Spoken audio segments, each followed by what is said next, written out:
जय शिवराय मित्रांनो शेतकऱ्यांच्या कर्जमाफीतील बदलाला मंत्रिमंडळाची मंजुरी दिल्याबद्दल काल आपण एक अपडेट घेतलं होतं आणि हे अपडेट घेत असताना त्याच्यावरती एक कमेंट आली की सरकार नियमित कर्जदार शेतकऱ्यांना 50,000च्या ऐवजी 2 लाख रुपये देणार आहे.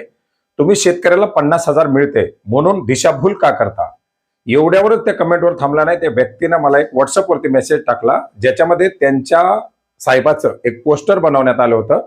ज्या पोस्टरमध्ये आता कर्जदार शेतकऱ्यांना 50,000च्या ऐवजी 2 लाख रुपये अनुदान दिले जाणार असल्याची पोस्ट केली होती. अर्थार्थी या पोस्टच्या माध्यमातून त्यांच्या कार्यकर्त्याची किंवा राज्यातील शेतकऱ्यांची दिशाभूल करण्याचा प्रयत्न केला गेला होता. मित्रांनो, एकंदरीत नियमित कर्जदार शेतकऱ्यांना 50,000च प्रोत्साहनपर अनुदान दिलं जाणार आहे. त्याच्यामध्ये वाढ करावी ही मागणी आहे.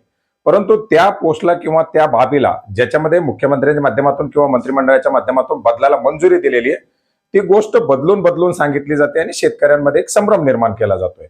मित्रांनो, राज्यामध्ये पीक विमा योजनेच्या अंतर्गत 1 रुपयामधील पीक विमा योजना बंद करण्यात आली. कारण या पीक विमा योजनेतील वाचलेले पैसे हे शेतकऱ्यांच्या कृषी यंत्रीकरणाच्या अनुदानासाठी दिले जाणार होते.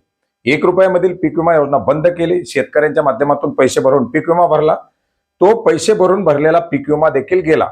कारण जवळजवळ 93 लाख शेतकऱ्यांपैकी फक्त 17 लाख शेतकऱ्यांना पीक विमा मिळाला आणि तो पीक विमा 96% शेतकऱ्यांना वाटप झाला असं मंत्रालयात उत्तर देऊन तो विषय त्या ठिकाणी संपवण्यात आला. आता जे काही शेतकरी न्याय संघर्ष करून किंवा कुठेतरी पाठपुरावा करून पीक विमा मिळवतील ते आपापल्या हिमतीवरती मिळवतील, परंतु शासनाच्या माध्यमातून पाठपुरावा करून मिळवून देण्याचा पीक विमा हा विषय आता कुठेतरी संपलाय. याच्या व्यतिरिक्त शासनाकडे शिल्लक आहे ते म्हणजे नमो शेतकरी. आपण पाहिलेले की गेल्या 5 ते 6 महिन्यापासून रोज नवीन पोस्टर येतात की आम्ही केंद्र सरकारप्रमाणेच 6,000 रुपये राज्यातील शेतकऱ्यांना देत आहोत आणि नमो शेतकरीच्या माध्यमातून राज्यातील शेतकऱ्यांना 12,000 रुपयाचं अनुदान मिळतं. राज्य शासनाच्या माध्यमातून गेल्या 6 महिन्यापासून याच्यामध्ये कुठल्याही हप्त्याचं वितरण केलेलं नाही. या आजच्या तारखेपर्यंत राज्य सरकारकडून या योजनेचे 2 हप्ते प्रतीक्षेत आहेत. आता 3ऱ्या हप्त्याचा कालावधी 1 ऑगस्ट पासून चालू होईल.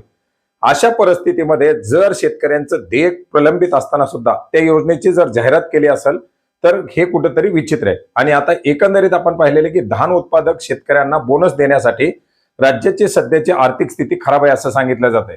या पार्श्वभूमीवरती शेतकऱ्यांना दिला जाणारा हा नमो शेतकरीचा हप्ता दिला जाणार का, हा एक मोठा प्रश्न या ठिकाणी निर्माण झालेला आहे. आपण पाहिलं होतं की यापूर्वी बऱ्याच साऱ्या तारखा दिल्या होत्या. 1 जुलैची तारीख सांगण्यात आलेली होती. आता 22 जुलैची तारीख सांगण्यात येते. परंतु 22 जुलैच्या तारखेला सुद्धा नमो शेतकरीचा हप्ता वितरित केल्या जाण्याची शक्यता अद्याप कुठलीही समोर आलेली नाही आणि देईल अशी शासनाची मानसिकता नाही.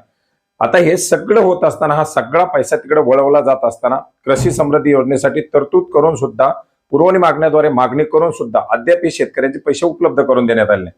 आणि आता याच्यामध्ये काय आणलंय तर शेतकऱ्यांची कर्जमाफी. मित्रांनो, 56 लाख शेतकऱ्यांना 36,585 कोटीची काहीतरी कर्जमाफी केली जाणार हे गेल्या 3 ते 4 महिन्यापासून आपण ऐकत आहोत. आता याच्यामध्ये एक बदल करण्यात आला की ज्या शेतकऱ्यांना 2019 मध्ये कर्जमाफी मिळाली होती त्या शेतकऱ्यांना जे 50,000 दिले जाणार होते त्याच्याऐवजी आता 2 लाख रुपये दिले जाणार. जवळजवळ 12,70,000 शेतकरी अशा प्रकारे होते की जे याच्यापासून प्रलंबित राहू शकत होते. मग आता जर 56 लाख शेतकऱ्यांमध्ये त्यांचाही समावेश असेल, त्यांना 50,000 रुपयाची कर्जमाफी दिली जाणार होती, आता त्याच्याऐवजी 2 लाख रुपयाची दिली जाणार आहे. मग त्या 36,585 कोटीच्या रकमेमध्ये वाढ होणार नाही का? तीच रक्कम कशी राहणार?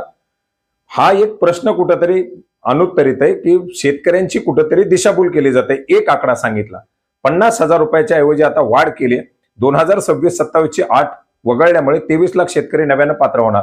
23 लाख शेतकऱ्यांना जर 50,000 रुपयांना अनुदान दिलं तर त्याची रक्कम काही कोटीत होणार नाही का?